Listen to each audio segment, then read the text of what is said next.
Muy hermanos, bienvenidos a este estudio donde vamos a ver el segundo tema de ocupándonos de nuestra salvación. Como ya lo hemos dicho, Filipenses es la carta del sumo gozo. Vemos constantemente cómo vivir una vida de plenitud de gozo en esta carta.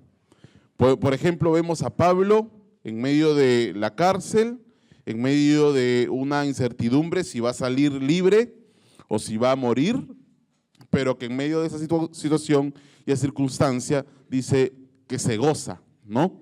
Se goza y para él el morir es ganancia, y si al final Cristo, viviendo a través o por medio de él, decide que salga libre para seguir predicando el evangelio, también se goza.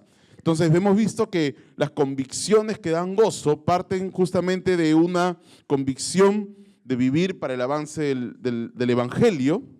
Es muy importante eso, hermanos. El propósito o lo que tú anheles en esta vida va a marcar o por lo que te frustras, o por lo que te apasionas, o por lo que te gozas. Entonces no hay un creyente que pueda vivir una vida de gozo y plenitud si no está involucrado, apasionado con todo su corazón y viviendo para la extensión del evangelio. Es uno de los primeros principios que hemos aprendido en la carta y vemos que eso es lo que sostenía Pablo. Y nos preguntamos entonces, ¿cuál es nuestra preocupación diaria? ¿Dónde está nuestro corazón? ¿Dónde está nuestra pasión? ¿Cuáles son nuestras metas? ¿Cuáles son nuestras prioridades? ¿En qué gastamos o en qué invertimos nuestros recursos?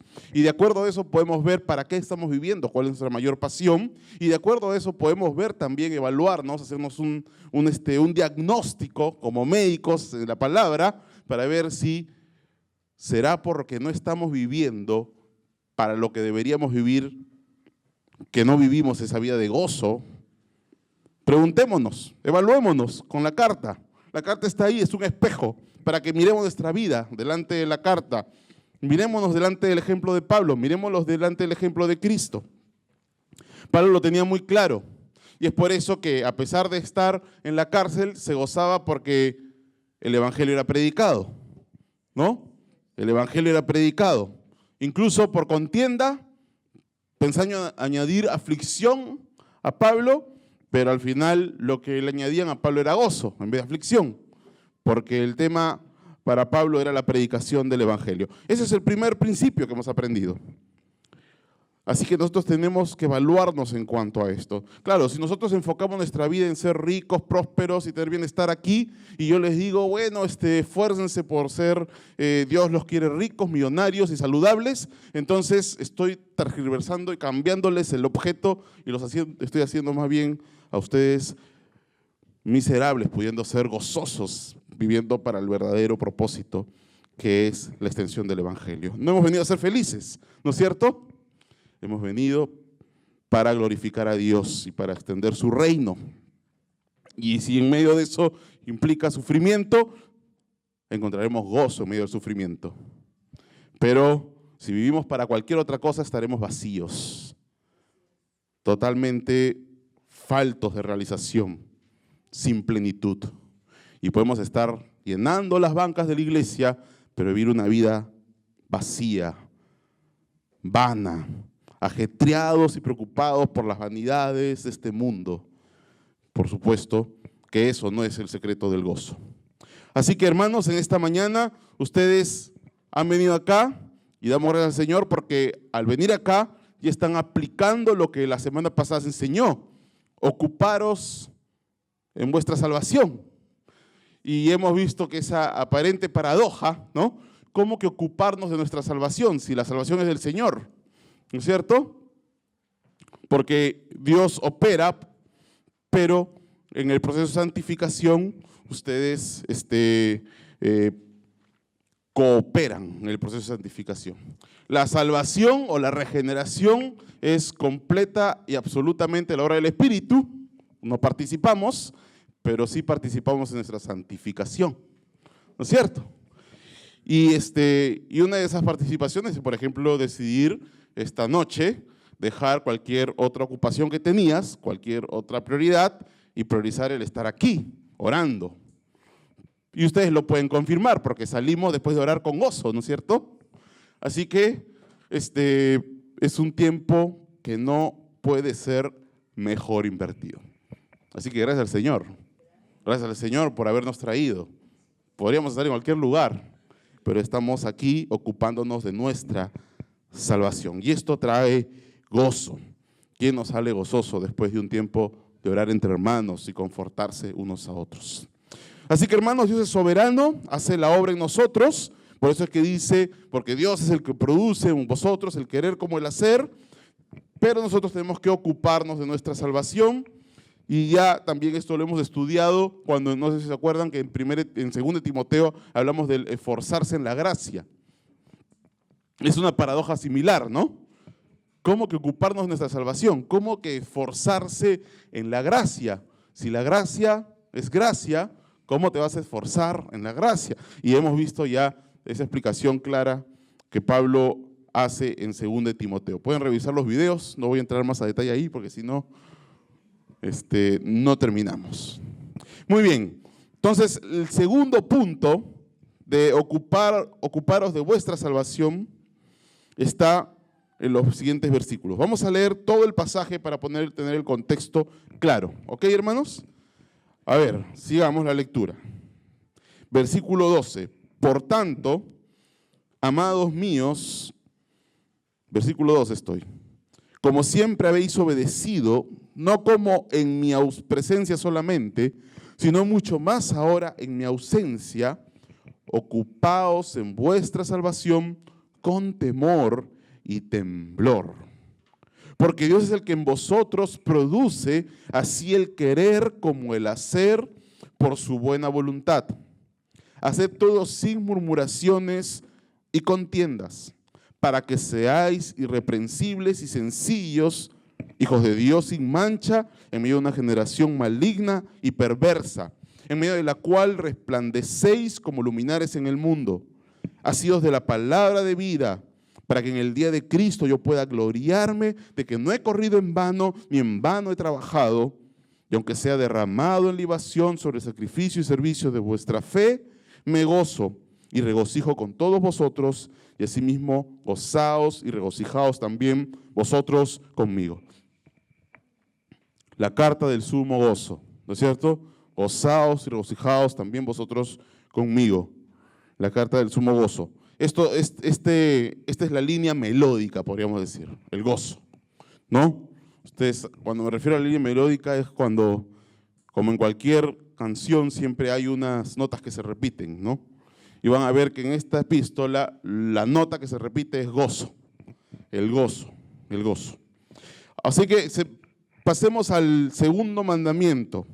Haced todo. Haced todo.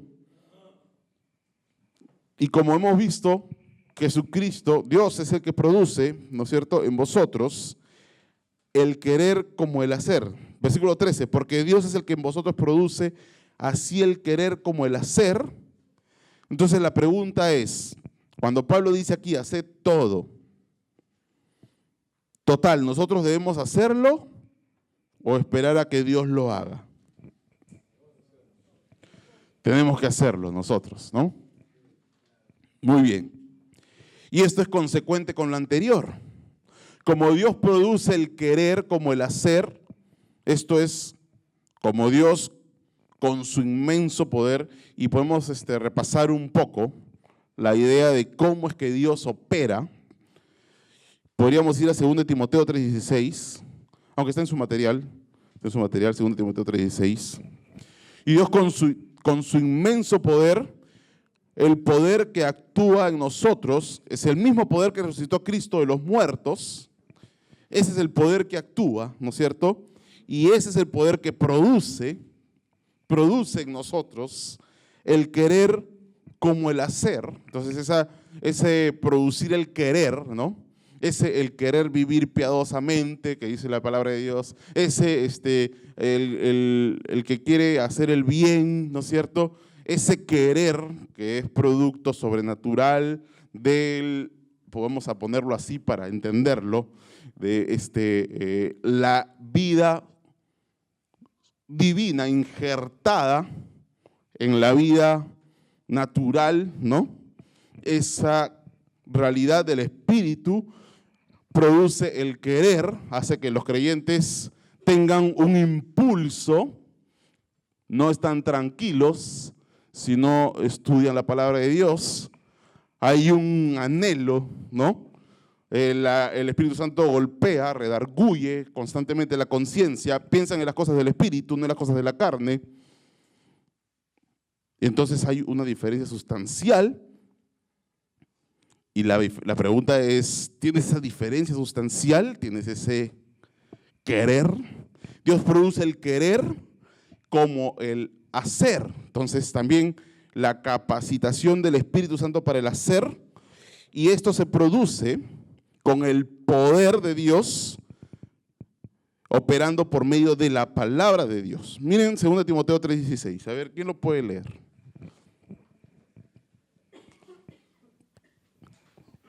Sí, Charles. Ok, Jorge. Toda la escritura es inspirada y útil para enseñar, para redarguir, para corregir, para instruir en justicia.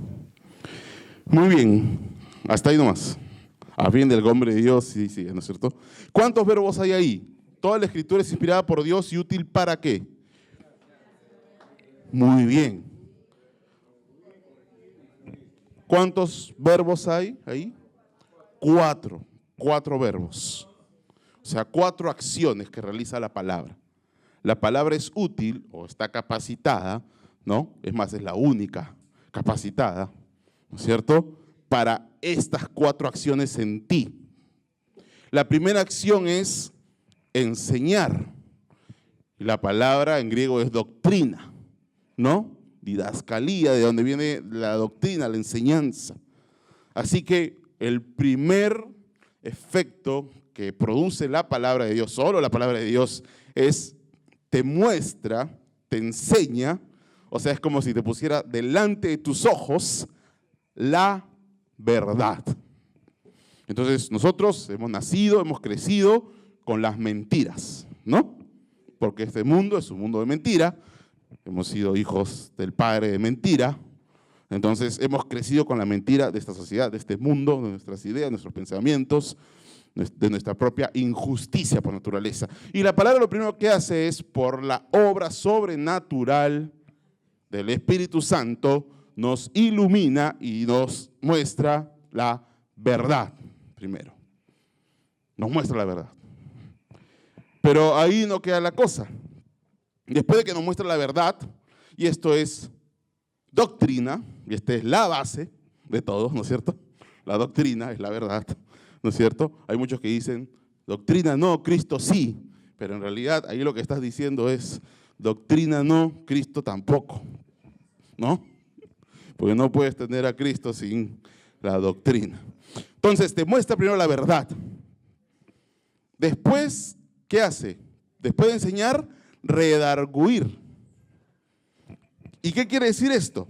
Después también, y esto tenemos que entenderlo, o sea, por más erudito que seas, por más estudioso que seas, por más que te pases madrugadas estudiando, esto es gracia, ¿ok?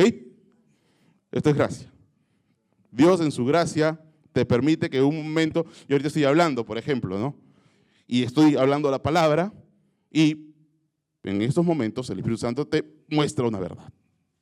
Te muestra una verdad. Eso es solo obra sobrenatural del Espíritu Santo. Después de mostrarte la verdad, no queda ahí. Tiene que redarguirte. O sea, ¿qué es redarguirte?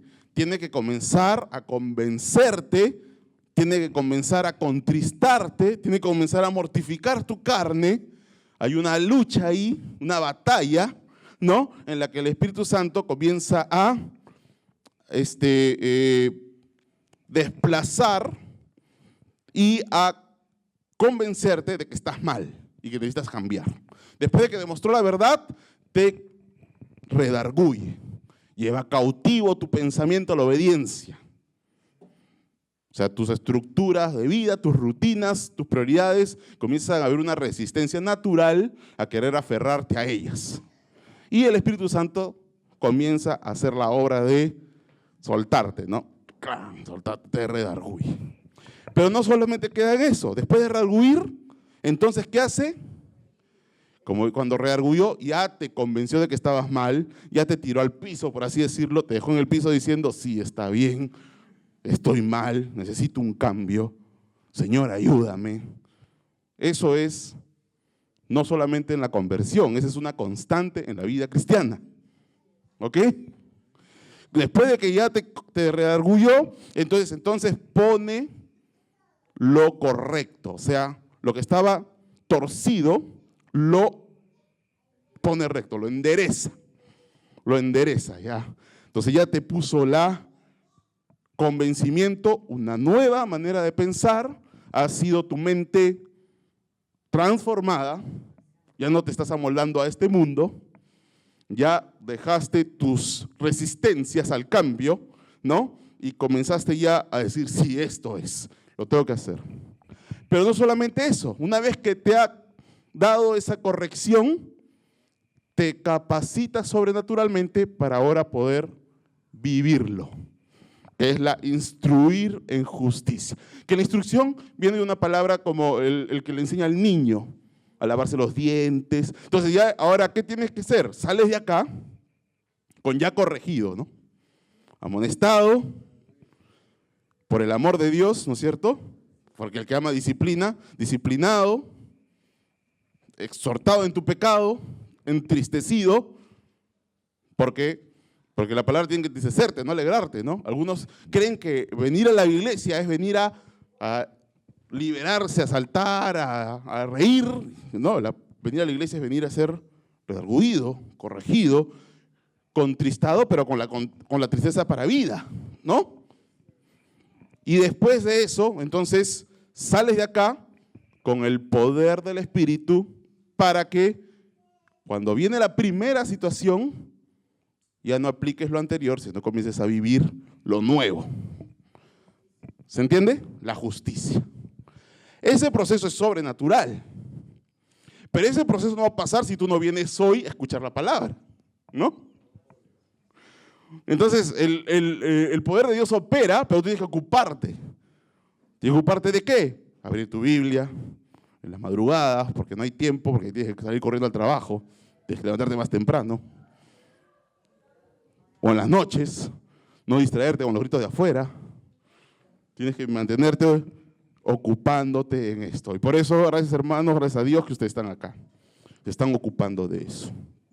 Entonces, como Dios produce y tú te ocupas, ahí es donde entonces viene que Pablo puede ahora decir, haced todo. Claro, como Dios produce el hacer, ahora haced todo. La pregunta es, en Filipenses 2:3, Pablo manda más bien no hacer.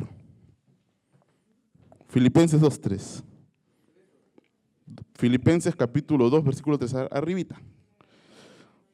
¿No? Nada hagáis por contienda o por vanagloria. Y ahí viene el ejemplo supremo de Jesucristo. ¿No es cierto? Antes con humildad. ¿No es cierto? Nada hagáis por contienda. Y aquí, en nada hagáis por contienda, en el contexto de la epístola. Ustedes ya se han leído la epístola varias veces, ¿no es cierto? Muy bien, algunos sí. Amén, dice. Que digan amén. Dile a tu hermano. No. Somos más que... Si se han leído la epístola varias veces, cuando habla de las contiendas acá, nada es por contienda, había algo puntual que nos muestra un poco el contexto de Filipos que estaba pasando en la iglesia. Con dos personas en especial, incluso con nombre propio. ¿Se acuerdan? ¿Sí? ¿Quiénes son? Sí, se acuerdan, pero no se acuerdan. Sí, pero no. Muy bien, vamos a Filipenses 4:2. Filipenses 4:2. Evodia y Síntique era un ejemplo de lo que estaba pasando en la iglesia, ¿no? Aunque es el ejemplo más palpable. Pero otra de las líneas melódicas, ¿no? Es la contienda. Vamos a ver en la carta mucho sobre esto. ¿Ok? Ya lo estamos viendo. Evodia y Síntique en el versículo 3 del capítulo 2 y ahora otra vez. Así que estamos en un contexto en el cual entendemos que cuando Pablo habla de contiendas, está hablando no solo en general, toda tu vida, sino está hablando dentro de la vida de iglesia. ¿Sí o no? Por el contexto entendemos que Pablo se está refiriendo y está haciendo ahí un hincapié y se aplica a la vida de iglesia. Así que el mandato acá negativo es: no hagas nada por contienda. El body syndic están en problemas, ¿no? Pero aquí dice: haced todo. Y me llamó aquí la atención. ¿No era suficiente que Pablo diga no hagan nada por contiendas? ¿Por qué ahora dice hacer todo, sin contiendas? ¿Es una redundancia? ¿Es una simple repetición? ¿Qué opinan? A ver, teorías, hipótesis. Debe haber armonía, claro, pero podemos lograr la armonía diciéndole simplemente: ¿saben qué? No hagan nada sin contiendas. No hagan nada con contiendas, mejor dicho. ¿Ah?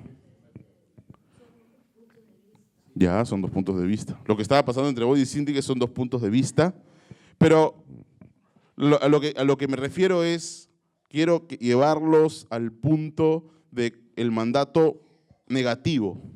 El mandato negativo es cuando te piden no hagas esto. Y acá hay un mandato positivo. El mandato positivo es: haz esto.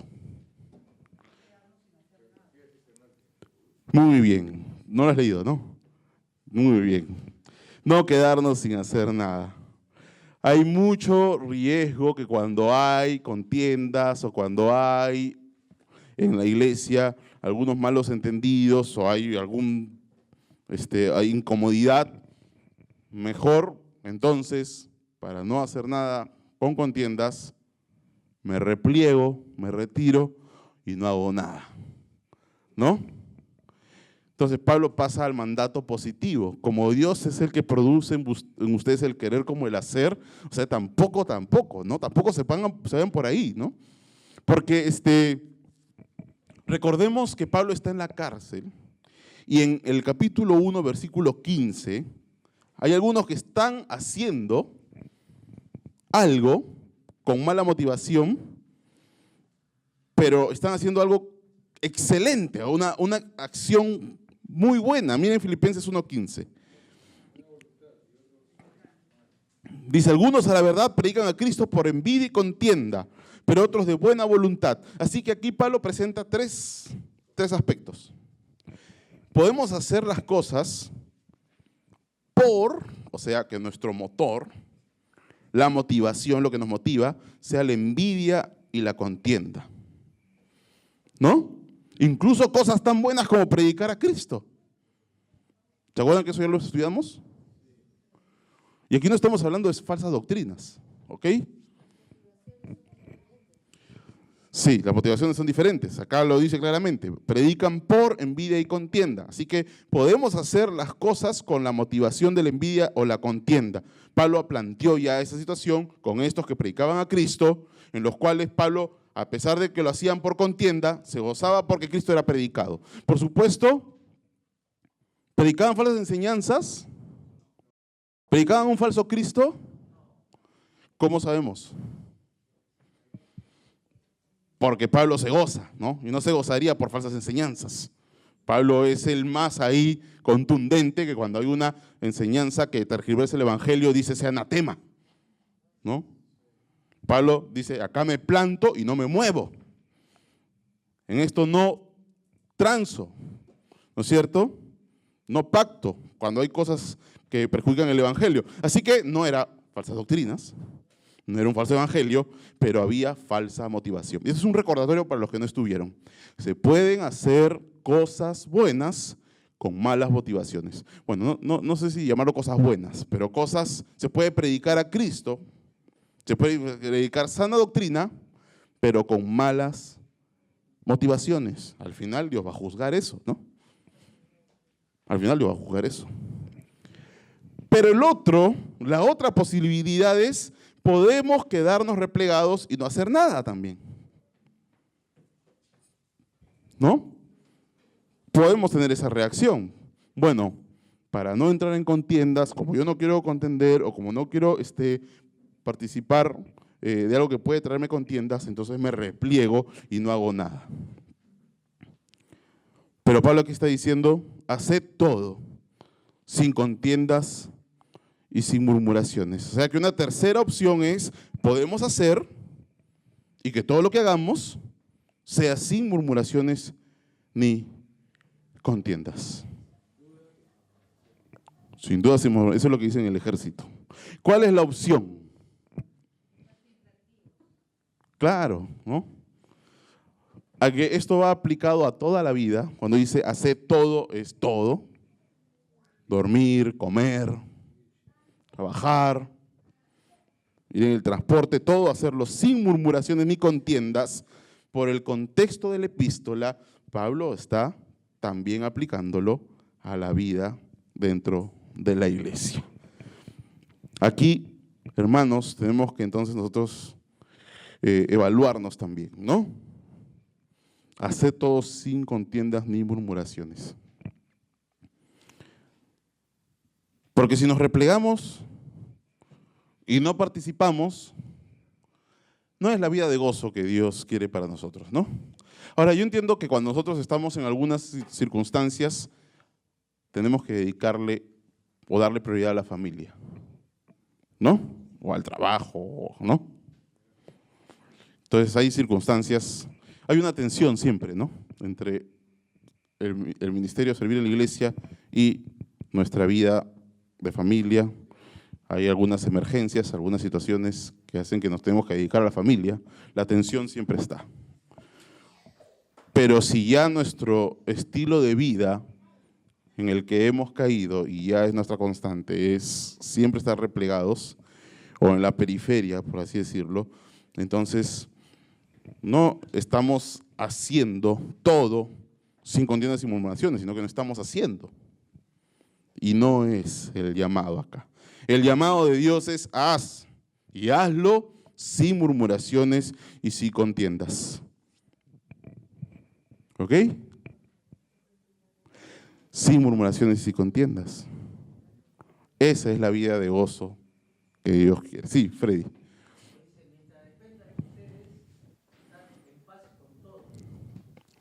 Así es, en cuanto dependa de vosotros, está en paz con todos. Eso quiere decir que a veces no depende de vosotros, ¿no es cierto? A veces no depende de vosotros, pero si depende de vosotros, sí. Sin murmuraciones y contiendas. Bien, estas palabras son interesantes, hermanos, y nos va a ayudar mucho a entenderlas. Murmuraciones viene de un término onomatopéyico, ¿no? ¿Cómo que onomatopéyico? Así como zumbido, ¿no? Es una palabra onomatopéyica que está tratando más o menos de describir con el sonido lo que está diciendo. Zumbido. ¿Por qué? Porque es, ¿no? Zumbido. Igual, murmuración es una palabra que trata de imitar el sonido, ¿no? Eso que suena a veces, ¿no? A veces cuando haces algo, ¿no? En la calle y escuchas, entonces quiere decir que algo has hecho malo, ¿no? O te están mirando mal. Murmullo, murmuraciones, quejas, debates o desagrado, pero en voz baja. O sea, nadie lo entiende, solo se entiende así. El murmullo denota que no se quiere ventilar esto abiertamente. El mandato es pues a hacer o estar activo, pero sin que en medio de nuestra obra haya murmullo de desagrado o de queja, sino que si surge algún asunto, todos los asuntos sean tratados abiertamente y directamente. Este tema del murmullo, ¿no? Que es la queja oculta, es más constante en nuestra vida de lo que creemos. Y es un pecado gravísimo. Y es uno de los principales factores que nos quita el gozo. Porque de todos nos quejamos, ¿no es cierto? Y la sociedad está encargada de que vivamos insatisfechos y quejándonos, porque por ahí es que nos venden las cosas, ¿no es cierto? Nos trata de hacer ver que nos falta todo, que todo está mal, así que necesitamos muchas cosas para recién estar satisfechos. Si estamos satisfechos, somos el peor negocio para el mercado, ¿no? Así que este mundo nos vende insatisfacción constantemente. Así que si tú quieres estar insatisfecho, prende tu televisión hoy día. ¿Ya? Y pierde el gozo. Vas a ver que tu iPhone 6 ya es obsoleto, ya no te sirve. Pobrecito, mi iPhone 6, nada más. Ya están por el 15, creo. Muy bien. Números 14, 26. Vamos a números, hermanos. Eso no está en sus materiales. Números 14, 26. Hermanos, si entendemos este principio y que la sociedad nos quiere insatisfechos y que los medios de comunicación nos quieren insatisfechos, mira el Facebook, mira todo lo que te venden, mira todo lo que te muestran y mira, después de unas horas de Facebook, sale gozoso, ¿no es cierto? Realizado, pleno por Facebook, redes sociales, no pues. Tenemos que ser inteligentes en eso. Números 14, los youtubers peor, 14:26. Y Jehová habló a Moisés y a Aarón diciendo: ¿hasta cuándo oiré esta depravada multitud que murmura contra mí las querellas de los hijos de Israel que de mí se quejan? ¿Qué episodio es este? ¿De qué parte de la historia del pueblo de Israel se está hablando acá? ¿Ah? La salida de Egipto, la salida de Moisés. Durante la salida de Moisés se quejaron muchas veces, pero aquí en esta específica, ¿de cuál de todas las miles de quejas se está hablando? Castigo de Israel. Bueno, castigo ¿por qué? ¿Qué estaba pasando acá? Los 2 espías. Los 2 espías. O sea, los 2 espías regresaron y ellos dijeron, sí, qué bueno, qué linda la tierra, es verdad. Y otros dijeron, no, esa tierra hay gigantes, no, íbamos a morir, no, que nosotros íbamos a morir acá. Se comenzaron a quejar, comenzaron a murmurar entre ellos, ¿no? Y vámonos a Egipto, comenzaron así a quejarse y a murmurar. Y Dios responde de esta manera: ¿hasta cuándo oiré esta depravada multitud que murmura contra mí las querellas de los hijos de Israel que de mí se quejan? Diles, vivo yo, dice Jehová, que según habéis hablado a mis oídos, así haré yo con vosotros. En este desierto caerán vuestros cuerpos, todo el número de los que fueron contados de entre vosotros de 20 años arriba, los cuales han murmurado contra mí. Vosotros a la verdad no entraréis en la tierra por la cual alcé mi mano y juré que os haría habitar en ella, exceptuando a Caleb, hijo de Jefone, y a Josué, hijo de Num. Pero a vuestros niños, de los cuales dijiste que serían por presa, yo los introduciré y ellos conocerán la tierra que vosotros despreciasteis. En cuanto a vosotros, vuestros cuerpos caerán en este desierto, y vuestros hijos andarán pastoreando en el desierto 40 años, y os llevarán vuestras rebeldías hasta que vuestros cuerpos sean consumidos en el desierto, conforme al número de los días de los 40 días en que reconocisteis la tierra. Llevaréis vuestras iniquidades 40 años, 1 año por cada día, y conoceréis mi castigo. Yo, Jehová, he hablado. Así haré a toda esta multitud perversa que se ha juntado contra mí en este desierto, serán consumidos y ahí morirán. Y los varones que Moisés envió a reconocer la tierra y que al volver habían hecho murmurar contra él a toda la congregación, desacreditando aquel país, aquellos varones que habían hablado mal de la tierra, murieron de plaga delante de Jehová. Pero Josué, de Nun y Caleb quedaron con vida. ¿Qué está castigando acá Dios? La queja y la murmuración, ¿no? Y definitivamente si tuvieras una vida de queja, ay, que este frío, ay, que esta vida, ay, que no tengo esto, ay, que no tengo el otro, al final, ¿contra quién te estás quejando? Contra Dios. Y esa es una de las mayores razones por las cuales un creyente pierde el gozo.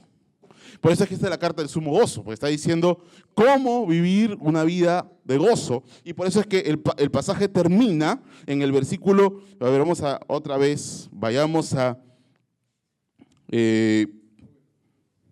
¿dónde estamos? Filipenses, capítulo 2, Filipenses capítulo 2, versículo 18. Y asimismo gozaos y regocijaos también vosotros conmigo, porque definitivamente la consecuencia lógica de seguir estas indicaciones de la palabra de Dios, o sea, si en estos momentos Dios logra sacar de tu mente toda queja contra el esposo o contra la esposa, toda queja contra la situación económica, con la situación que estás viviendo, toda queja es de desagrado para Dios y al final es contra Él. ¿Cómo te expresas en tu vida cuando te levantas? ¿Hay gratitud en medio de las dificultades o hay una expresión quejumbrosa? ¿Estás albergando disconformidad, reclamo a Dios por las circunstancias que toca vivir o una gratitud en medio de la prueba porque sabes que Él al final sabe, es sabio, conoce más que tú? Y es una de las razones por las cuales no vivimos la vida de gozo en el Señor, es por las quejas, por las murmuraciones, por las contiendas. Ya sea las quejas que te repliegan y que vivas una vida pasiva, o las quejas que manteniéndote activo, haciendo cosas, haces cosas, pero quejándote.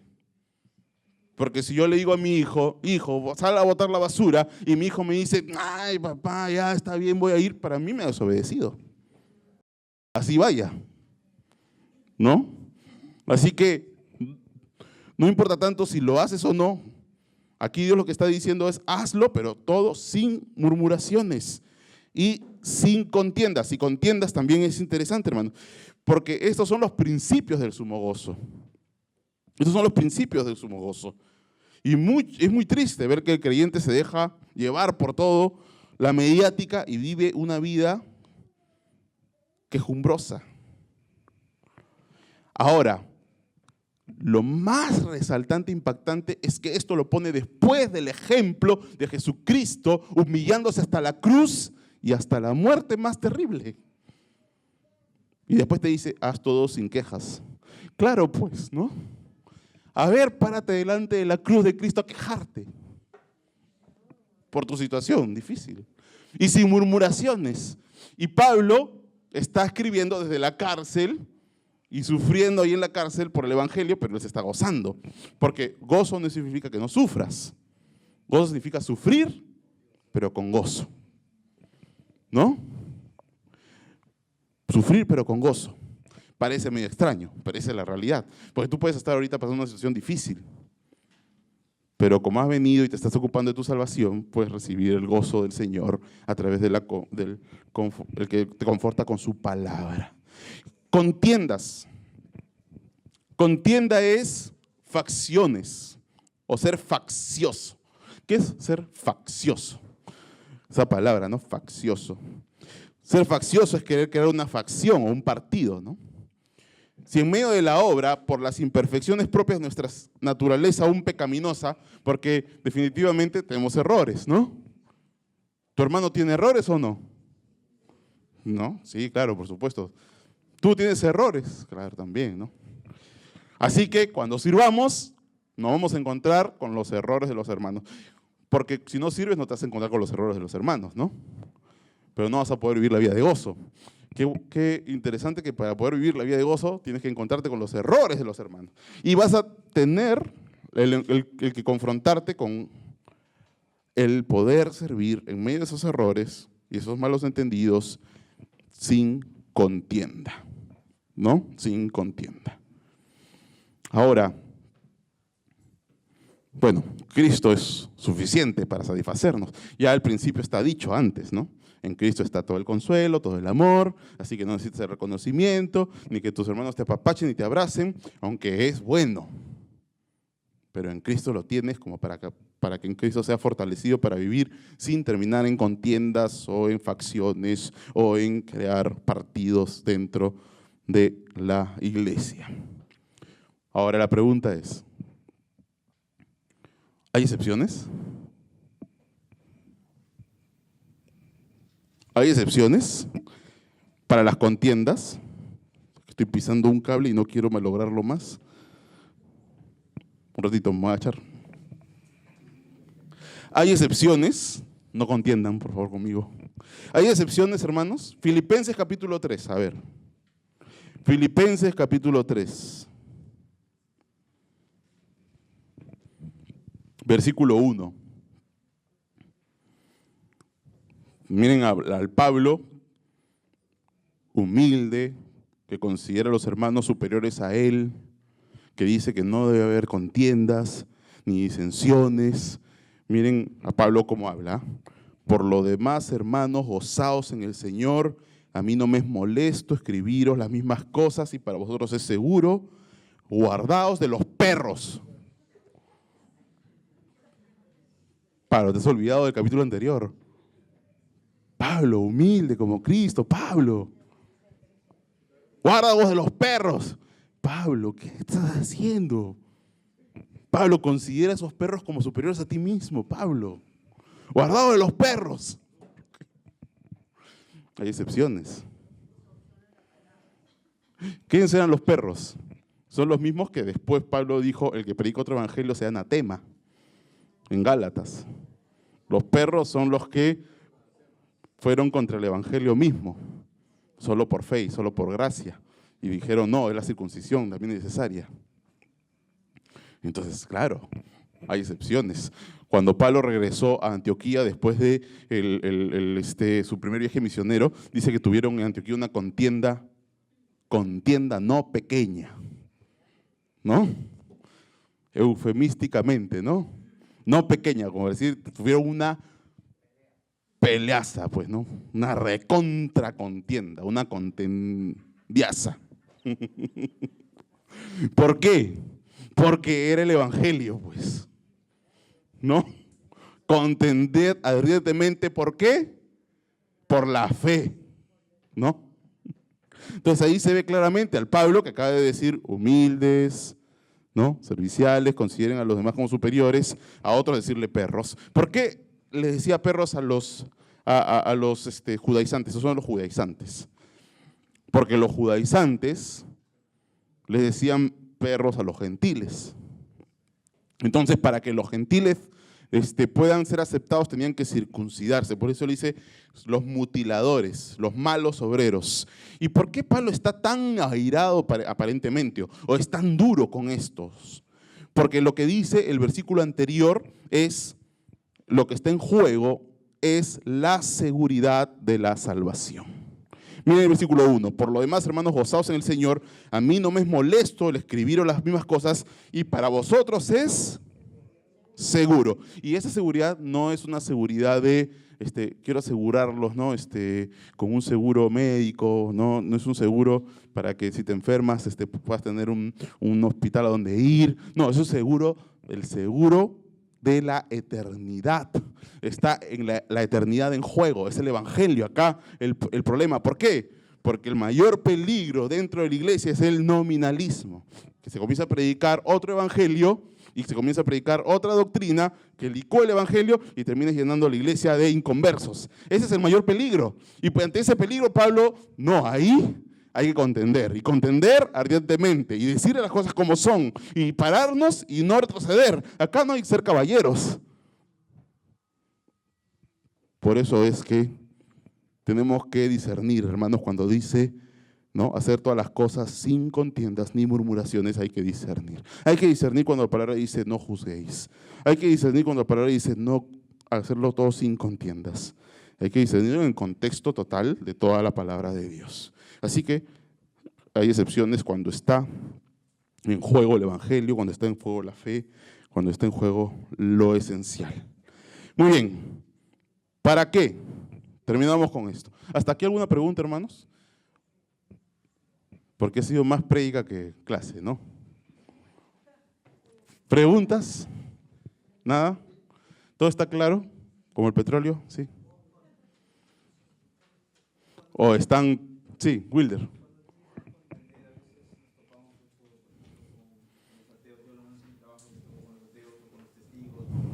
Uh-huh.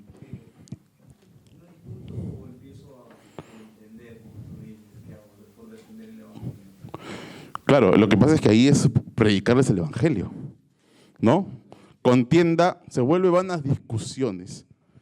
Cuando la persona ya simplemente está totalmente cerrada, no te quiere escuchar, ¿no? Y más estás endureciéndolo que ayudándole, ¿no?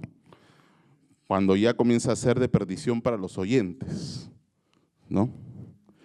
Pero hay que predicarles a todos, hay que hablarles a todos, hasta donde te dejen, ¿no es cierto? Hasta donde te permitan.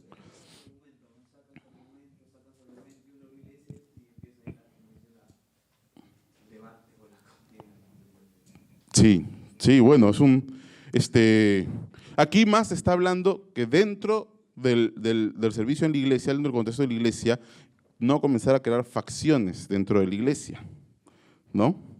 Pero definitivamente cuando nosotros encontramos a un ateo, a un erudito, a griegos, no griegos, sabios, no sabios, nosotros somos deudores del evangelio. No hay otro tema para ellos con nosotros, ¿no? O sea, en realidad no hay tema para nosotros más importante que hablar con ellos que el evangelio. Así sea el más erudito, te escuchará, ¿no? Después comenzará con la confrontación y tienes que ser sabio para que llegues al punto en el cual ya simplemente la persona está obcecada, cerrada, no está escuchando, ¿no?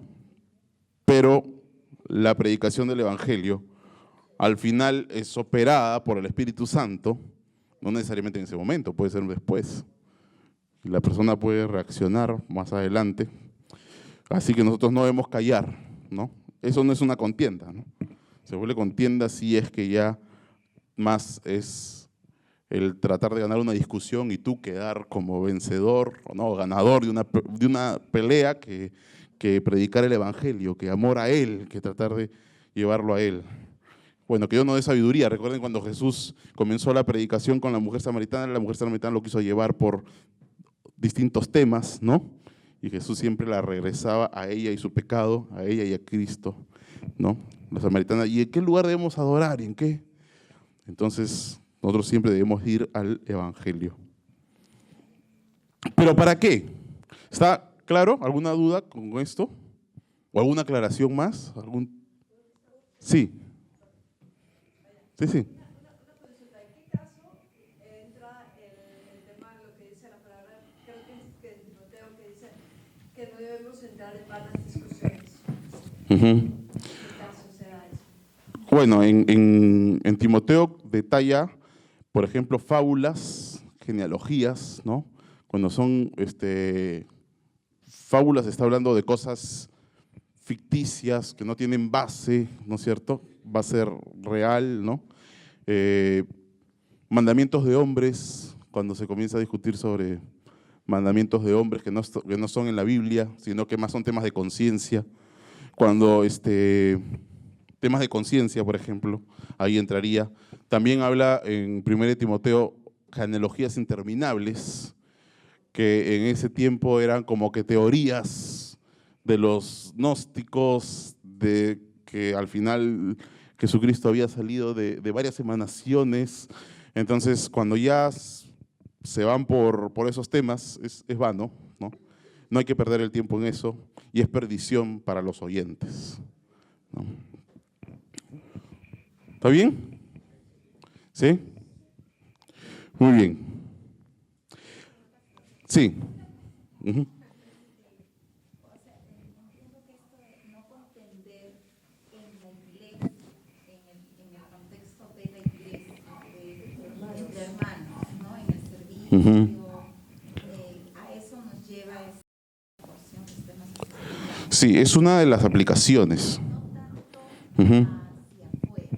O sea, porque hay veces, pero yo lo he entendido, Ujú. no contiendas, no discutas, no te lleves al punto de pelearte o de generar una división, ¿no? No solo con los hermanos, sino también con gente de afuera. Ujú. Es con los hermanos en la iglesia, en el contexto. Bueno, el mandato es genérico y total, universal. Dice, haced todo sin contiendas ni murmuraciones. Pero por la circunstancia especial que estaba pasando Filipos, cuando Pablo dice eso, los filipenses sabían que ellos iban a ser confrontados con la situación que estaban viviendo, ¿no? Así que tiene una aplicación en la iglesia, por supuesto, o sea, abarca todos los aspectos. Y la aplicación en la iglesia es una aplicación válida y que nosotros tenemos que evaluar, por supuesto. Pero no solamente es de la vida de la iglesia acá. Dice, hacer todo sin contiendas ni murmuraciones, porque incluso está hablando de la vida diaria, de la vida diaria. ¿Ok? De nada. Muy bien. ¿Para qué? ¿Para qué tenemos que vivir así? ¿Por qué tenemos que hacer todo y vivir en toda nuestra vida sin contiendas ni murmuraciones? Y aquí vamos a entender también el aspecto hacia afuera, porque es que digo que es en toda nuestra vida.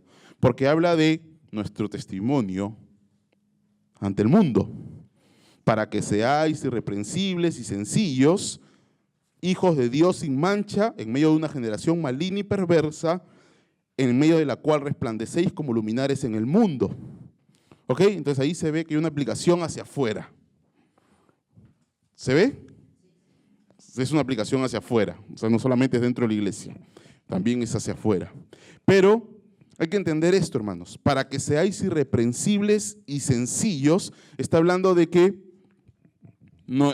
la razón por la cual tenemos que vivir así es para que nadie nos tache y nos comience a señalar. Ahora, el mundo siempre nos va a tachar y nos va a señalar.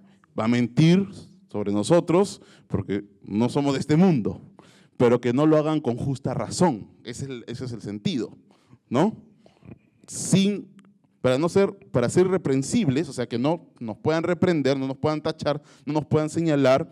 Y sencillos, más aquí el término es puros, porque sencillo viene de algo simple, algo que no está mezclado, algo que no es compuesto. Entonces aquí el término más es puro, para ser irreprensibles y puros. ¿Por qué? ¿Qué pasa si no hacemos todo sin contiendas y murmuraciones o quejas? ¿Qué va a pasar? El mundo nos va a señalar. ¿Qué va a pasar? No vamos a tener un corazón puro. Se va a contaminar nuestro corazón, se va a contaminar cuando estemos delante de otros, ya no vamos a poder ser tan transparentes ni tan auténticos, porque vamos a tener cosas guardadas, porque hemos comenzado a albergar contiendas y hemos comenzado a albergar quejas y murmuraciones. Y eso nos quita pureza, eso nos quita simpleza, eso nos quita libertad para estar en la iglesia. Comienza el propósito de este mandamiento, dice, el amor nació de un corazón limpio, de buena conciencia, de fe no fingida. Eso está en 1 Timoteo. Así que si estamos murmurando, si comenzamos a tolerar en nuestra mente, en medio de lo que hacemos, contienda, división, ya no seremos irreprensibles, sino que vamos a poder ser señalables. Ya no seremos puros, ¿no es cierto? Sino vamos a comenzar a tener ya impureza, mezcla. ¿Y por qué no debemos ser reprensibles ni impuros? Esto no quita la paz, por supuesto. Esto nos quita el gozo, por supuesto. ¿No es cierto? ¿Por qué? Porque somos hijos de Dios sin mancha.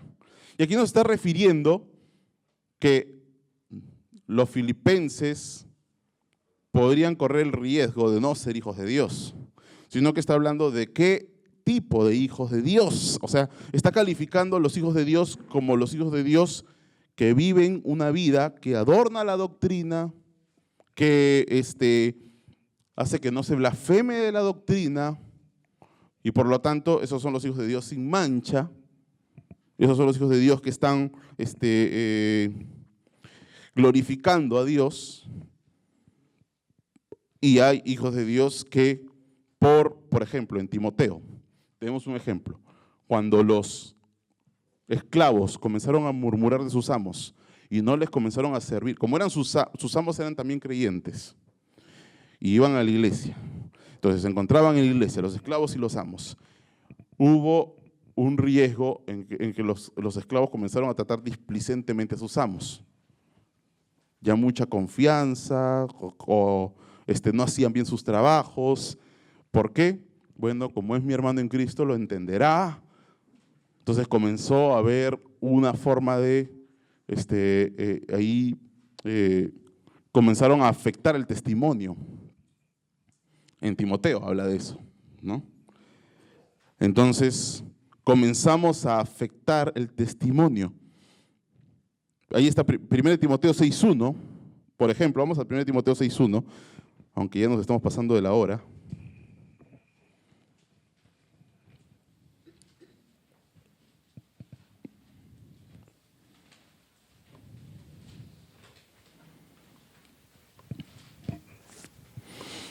Dice, no defraudando, sino mostrándose fieles en todo, para que en todo, todos los que están bajo el yugo de esclavitud tengan a sus amos por dignos de todo honor, para que no sea blasfemado el nombre de Dios y la doctrina. ¿No? Entonces está hablando de un testimonio que adorna la doctrina, que evita que se blasfeme de la doctrina. Y esa es la luz, ese es el tipo de hijos de Dios que Dios quiere que seamos. Hijos de Dios que seamos santos, santificados en todo y que de cara al mundo demos un buen testimonio de entereza, de que hacemos todo sin murmuraciones, de que hacemos todo sin contiendas, claramente delante de los demás, de los que ven. Ahora la pregunta es, ¿y para qué? ¿Para qué? Porque estamos en medio de una generación maligna y perversa. O sea, lo que está diciendo acá Pablo es, no porque ustedes se comporten así y no porque ustedes se vuelvan hombres puros, intachables delante de la sociedad, como es una sociedad bonita, que está cerquita de la fe, que está casi al extremo en la línea de la fe, entonces pues, se van a comenzar a todos a volver amigos de ustedes y los van a querer. No está diciendo eso. Está diciendo, tengan en cuenta que ustedes hacen esto, pero la generación en la que están es maligna y perversa. Recuerden que Filipos eran perseguidos. A ustedes se les ha concedido padecer por Cristo también. Entonces no está diciendo, ustedes se comportan bien y la sociedad los va a querer. No está diciendo eso. Al contrario, por la forma en que habla de la generación de ese tiempo que es torcida, que no se puede enderezar y que es maligna, o sea que no solo es torcida, sino que tuerce lo recto, lo que está diciendo es, ustedes están dentro de una sociedad que no necesariamente va a reaccionar favorablemente ante su buen testimonio, ante sus buenas obras, ante ser rectos e intachables y sin mancha, no necesariamente van a reaccionar así, porque son malignos y perversos. Pero ¿qué va a pasar con ustedes? Ustedes van a resplandecer como luminares en el mundo. O sea, el contraste es como luminares, está hablando como las estrellas. Las estrellas no se ven en el día, las estrellas se ven en la noche, porque están rodeadas de oscuridad. Entonces, es un contraste que se va a ver más claro por el entorno en el que están. O sea, no está diciendo aquí la gente se va a convertir por tu testimonio. Tú vas a glorificar a Dios más bien por el contraste, porque el hombre en medio de todo esto va a ver los frutos en tu vida, va a ver los frutos del Evangelio y a pesar de eso, con esas evidencias, no se van a convertir. No se van a convertir. Y quedará mucho más explícito y claro la injusticia del hombre con tu testimonio y con tu luz que tú alumbras. 1 Pedro 2.12, y con esto terminamos. 1 Pedro 2.12. Teniendo buena vuestra manera de vivir entre los gentiles, para que en lo que murmuran de vosotros como de malhechores, glorifiquen a Dios en el día de la visitación, a considerar vuestras buenas obras. Muy bien. La clave está en el día de la visitación. Aquí. Mantén buena tu manera de vivir entre los gentiles. ¿Para qué? Porque en lo que murmuran de ti, como de malhechor, terminen glorificando a Dios. ¿Cuándo? Cuando Dios los visite. Miren esto, ¿ah?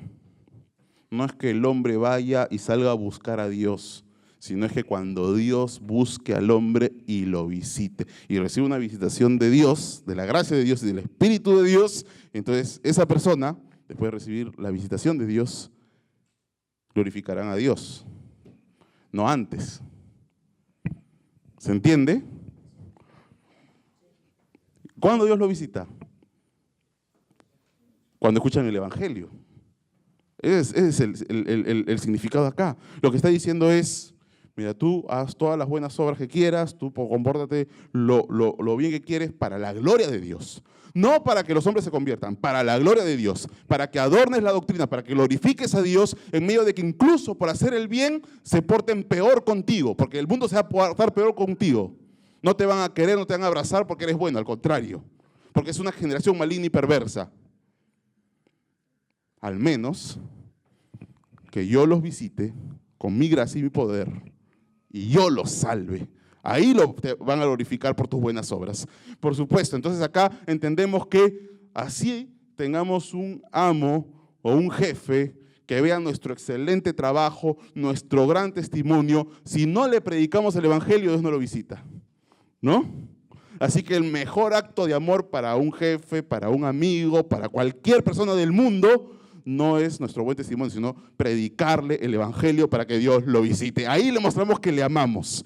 Con nuestro buen testimonio glorificamos a Dios. Con la predicación del Evangelio, ahí le mostramos amor al mundo. Y cuando esa persona sea visitada por Dios, ahí sí, todas nuestras buenas obras que hemos hecho, la recordarán y glorificarán a Dios. Y glorificarán a Dios. En conclusión, hermanos, termino con esto. Ya sé que no me he pasado de la hora, pero era importante. El sumo gozo se obtiene ¿cómo? Viviendo sin contiendas ni murmuraciones. ¿Para quién? Para Dios. Para adornar la doctrina, para glorificarlo, para alumbrar más el Evangelio y adornar el Evangelio para que Dios sea glorificado.